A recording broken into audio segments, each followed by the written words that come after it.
భారత ఉపరాష్ట్రపతి జగదీప్ ధన్కడ్ ఆకస్మిక రాజీనామా తర్వాత కొత్త ఉపరాష్ట్రపతి ఎవరు అనే దానిపై చర్చలు మొదలయ్యాయి. చాలా పేర్లు ఊహాగానాలు వినపడుతున్నాయి. ఇందులో కేంద్ర మంత్రుల నుండి ఇతరుల వరకు అనేక పేర్లున్నాయి. ఉపరాష్ట్రపతి పదవికి ఎవరి పేర్లు చర్చలో ఉన్నాయో ఇప్పుడు చూద్దాం. భారత ఉపరాష్ట్రపతి జగదీప్ ధన్కడ్ ఆకస్మిక రాజీనామా తర్వాత దేశంలోని రెండవ అత్యున్నత రాజ్యాంగ పదవికి పోటీ ప్రారంభమైంది. ఇప్పటికే రాష్ట్రపతి ద్రౌపది ముర్ము ఆయన రాజీనామాను ఆమోదించగా ప్రధానమంత్రి నరేంద్ర మోడీ అభినందనలు తెలిపారు. కానీ నిజమైన రాజకీయాలు ఇప్పుడే ప్రారంభమయ్యాయి.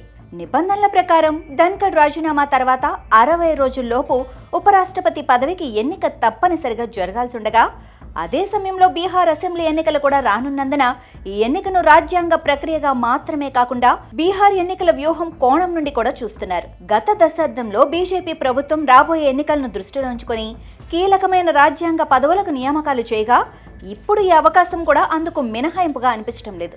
లోక్సభ రాజ్యసభలోని మొత్తం 782 మంది ప్రతిభావంతులైన సభ్యులతో విజయం కోసం 394 ఓట్లు అవసరం.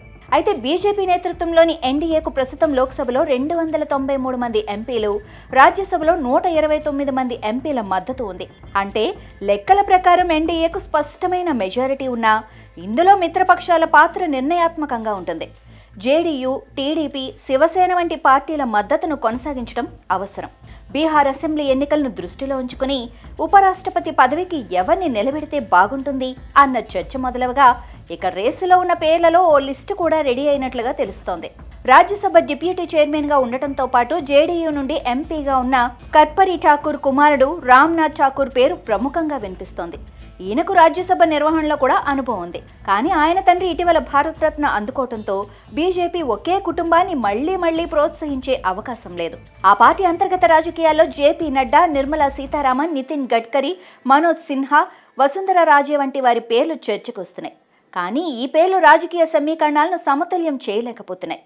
బీహార్ ముఖ్యమంత్రి నితీష్ కుమార్ పేరు కూడా ఉపరాష్ట్రపతి రేసులో వినిపిస్తోంది. ఇది ఊహించని పేరే అయినప్పటికీ రాజకీయ విశ్లేషకులు దీన్ని పూర్తిగా కొట్టిపారేయటం లేదు. ఎన్డీఏ మిత్రపక్షాల్లో ఒకరైన ఉపేంద్ర కుష్వాహా వంటి నాయకులు నితీష్ కుమార్ తన ముఖ్యమంత్రి పదవిని త్యజించి కొత్త తరానికి అవకాశం ఇవ్వాలని సూచించినట్లు తెలుస్తోంది.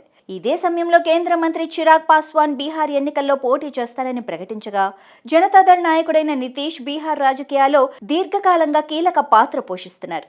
ఈ పదవి ఆయనకు జాతీయ స్థాయిలో మరింత గుర్తింపును తెచ్చిపెట్టే ఛాన్స్ ఉన్నా ఆయన ఆరోగ్య పరిస్థితి, స్వభావం ఉపరాష్ట్రపతి బాధ్యతలకు మైనస్ అయ్యే అవకాశాలున్నాయి.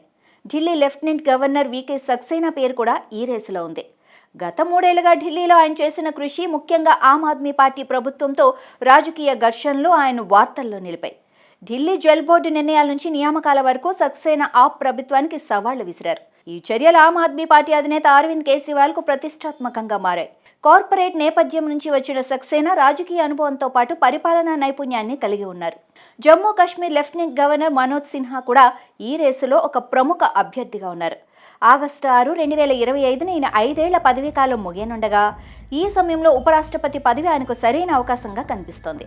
ఆర్టికల్ 370 రద్దు తర్వాత జమ్మూ కాశ్మీర్లో స్థిరత్వాన్ని తీసుకొచ్చిన ఘనత ఆయనకుంది. అయితే ఇటీవల పహల్గామ్ ఉగ్రదాడిలో 25 మంది పర్యాటకులు, ఒక పోనీ ఆపరేటర్ మరణించిన ఘటనతో ఆయన పదవీకాలంపై సందిగ్ధత నెలకొంది. ఉత్తరప్రదేశ్కు చెందిన బీజేపీ సీనియర్ నాయకుడైన సిన్హా రైల్వే శాఖలో జూనియర్ మంత్రిగా కూడా పనిచేశారు.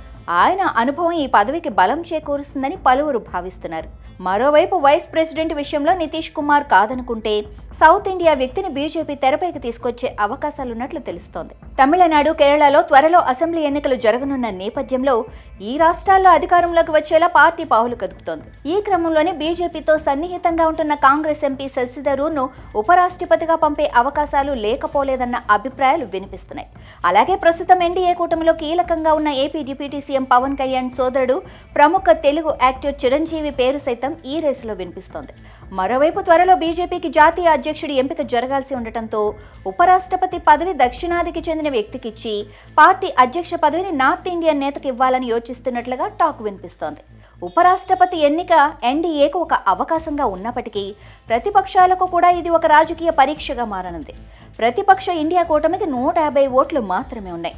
కాబట్టి వారి ఆశలు చాలా తక్కువ. అయితే కాంగ్రెస్ పట్ల అసంతృప్తిగా ఉన్న శశి థరూర్ పేరు విశ్వవ్యాప్తంగా ఆమోదించబడిన అభ్యర్థిగా చర్చల్లో ఉంది. బీజేపీ థరూర్ లాంటి ముఖాన్ని తెరపైకి తెచ్చి కాంగ్రెస్ను విచ్ఛిన్నం చేయాలని కోరుకోవచ్చు. కానీ రాజకీయ విశ్వసనీయత, పార్టీ నియంత్రణ దృక్కోణం నుండి ఈ అవకాశం కూడా చాలా కష్టమే అనిపిస్తోంది.